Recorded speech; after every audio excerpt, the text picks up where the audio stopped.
What happens when you save a billionaire's daughter and the entire city turns against you? Picture this. A regular guy pulls someone out of danger. Turns out she's not just anyone. She's the daughter of one of the richest men in the city. What comes next isn't a simple thank you. It's a war that nearly destroys him.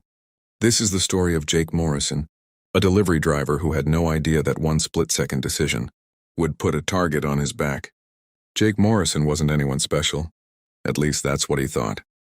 28 years old, working double shifts delivering food across the busy streets of Chicago. His car was a beat-up Toyota Corolla with a cracked windshield. His apartment was a cramped studio in the sketchy part of town. Every morning he'd wake up at 5, grab his phone, turn on the delivery app, and start hustling. No big dreams, no crazy ambitions, just trying to make rent and send a little money back to his mom in Gary, Indiana. It was a Tuesday evening. Rain was coming down hard, the kind that makes the streets look like rivers. Jake had just dropped off an order of Chinese food when he saw it. A black Mercedes sedan swerving out of control on the wet road. The car spun twice before slamming into a concrete barrier near the lakefront. Steam was pouring from the hood. Most people would have kept driving. Not their problem, right? But Jake wasn't wired that way. He pulled over, threw his hazards on, and ran toward the wreck. The driver's side was crushed, but the passenger door looked accessible. Through the shattered window, he saw her. A young woman, maybe mid-20s, slumped against the dashboard. Blood trickling from a cut on her forehead. She was conscious but dazed. The car was starting to smoke more heavily. Jake didn't think. He yanked the door open, unbuckled her seatbelt, and pulled her out just as the engine caught fire. They stumbled back together as flames consumed the front of the vehicle. She looked up at him, rain mixing with blood on her face. Before she could say anything, sirens filled the air. Ambulance, fire, trucks, police. Jake gave a quick statement to the cops, made sure she was being taken care of, then got back in his car and left. He had 3 more deliveries waiting. That was it. That was supposed to be the end of the story, except it wasn't. 3 days later, Jake was at home eating instant ramen when someone knocked on his door. Not the regular knock either. The kind of knock that sounds official. He opened it to find 2 people in expensive suits. Behind them stood a woman he recognized. The woman from the accident. But this time she wasn't covered in blood and rain. She was wearing designer clothes, her hair perfectly styled, looking like she'd walked off a magazine cover. Her name was Emily Bradford, and her father was Robert Bradford, the real estate billionaire who owned half the skyscrapers in Chicago and had a net worth that made Fortune 500 lists look cute. Emily had been driving back from a charity event when she lost control in the storm. The accident could have killed her. Would have killed her if Jake hadn't acted. Now here's where things get interesting. Robert Bradford wanted to reward Jake big time. We're talking a reward that would change his life. $1 million. A new car. A job at one of his companies. But Jake said no. Just like that, no. Emily and her father couldn't believe it. Nobody turns down a billionaire. But Jake explained it simple. He didn't save her for money. He saved her because it was the right thing to do. He didn't want to owe anyone anything or have anyone owe him. He just wanted to go back to his life. That response did something to Emily. She'd grown up in a world where everything had a price, where people did things because they wanted something in return. Her whole life she'd been surrounded by fake smiles and calculated kindness. And here was this guy in a worn-out jacket who pulled her from a burning car and wanted nothing. It shook her. She started showing up, not with money or offers, just showing up. At the coffee shop Jake grabbed breakfast from. At the park where he sometimes sat on his break. They'd talk, real talk, not the surface-level stuff she was used to. Jake told her about growing up with a single mom who worked 3 jobs, about his dad leaving when he was 6, about how he'd tried college but had to drop out when his mom got sick, about how he still believed good things happened to good people even though life kept proving him wrong. Emily told him things she'd never told anyone, about the pressure of being Robert Bradford's daughter, how every friend might be using her, how every relationship felt transactional, how lonely it was to never know if people liked you or just liked your last name. Over weeks, something genuine formed between them. Jake didn't treat her like a princess. He teased her when she complained about first-class flights. She laughed when he tried to explain the complexity of delivering 12 orders in an hour without getting a single bad review. They were from completely different worlds, but somehow it worked. Then Emily did something that made headlines across the city. She announced she was starting a foundation. Not just any foundation, the Second Chance Foundation. Its mission was to help ordinary people who did extraordinary things. People like Jake who showed courage and kindness without expecting anything back. The foundation would provide scholarships, job training, housing assistance, and emergency funds to people who needed a break. But that wasn't the shocking part. The shocking part was who she picked to run it. Jake. The news hit Chicago like a bomb. A delivery driver with no college degree was about to manage a foundation with a $50 million budget. The media went crazy. Some praised it as brilliant. Finally, someone who understood struggle running a charity. Others called it reckless. What did a guy who delivered lo mein know about running a nonprofit? Jake was terrified. He told Emily he couldn't do it. He wasn't qualified. He'd mess it up, but Emily had already thought it through. She'd arranged for him to work with experienced advisors, financial experts, legal teams, people who knew how to run these things. His job wasn't to know every technical detail. His job was to understand the people they were helping. To see them as humans, not numbers on a spreadsheet. That was something no MBA could teach. Reluctantly, Jake agreed. But there was a problem. A big one. His name was Vincent Castellano, and he sat on the Bradford Foundation board. Vincent was old money. His family had been in Chicago society for 4 generations. He'd gone to Harvard, ran a private equity firm, and thought people like Jake were the reason America was going downhill. The idea of some dropout, delivery driver running a $50 million operation made his blood boil. From day one, Vincent tried to block everything Jake did. Every grant proposal Jake wanted to approve, Vincent questioned. Every hiring decision, Vincent challenged. He demanded extra audits, extra reports. He wanted Jake to fail so badly he could taste it. During board meetings, Vincent would ask Jake technical questions designed to embarrass him. Tax code specifics, nonprofit compliance regulations, things even the lawyers had to look up. The first 6 months were brutal. Jake worked harder than he ever had delivering food. 12-hour days learning about grant applications, nonprofit law, fundraising strategies. But Vincent was relentless. He started whispering to other board members, planting seeds of doubt. Is this really who we want representing the Bradford name?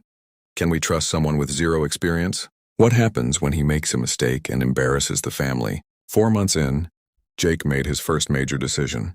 A single mother named Maria Rodriguez applied for emergency housing assistance.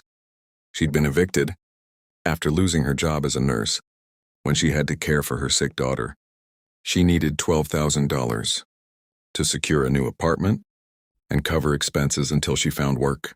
The case was perfect for what the foundation did. But there was a complication. Maria had a misdemeanor on a record from 8 years ago, shoplifting. She'd stolen baby formula. When she was desperate and broke, Vincent seized on this. He argued that the foundation couldn't help people with criminal records. It would set a bad precedent. Other board members started agreeing. They were worried about optics. Jake fought back. He said everyone deserves a second chance.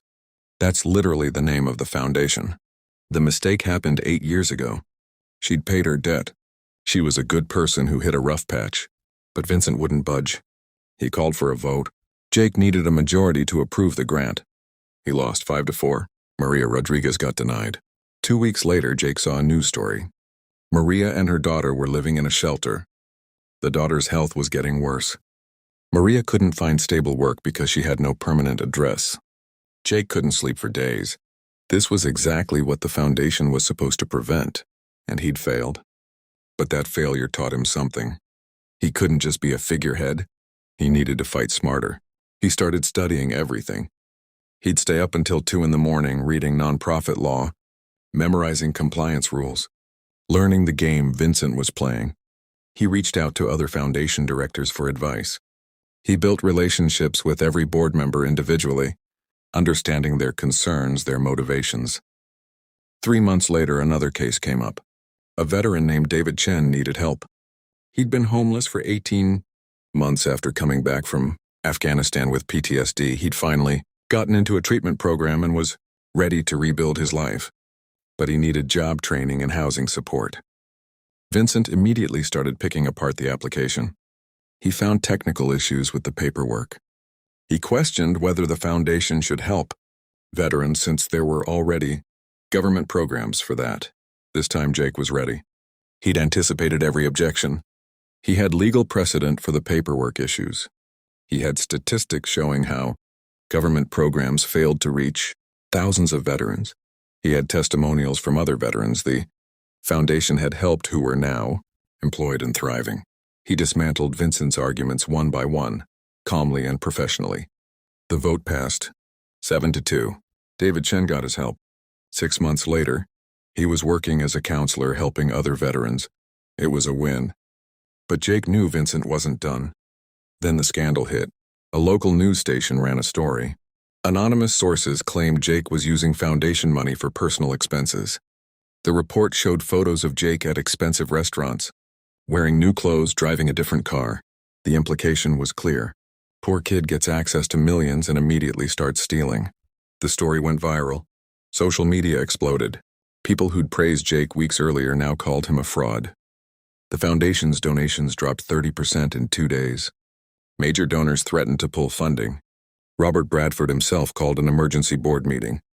Jake was devastated, not because the accusations were true, but because he couldn't prove they weren't.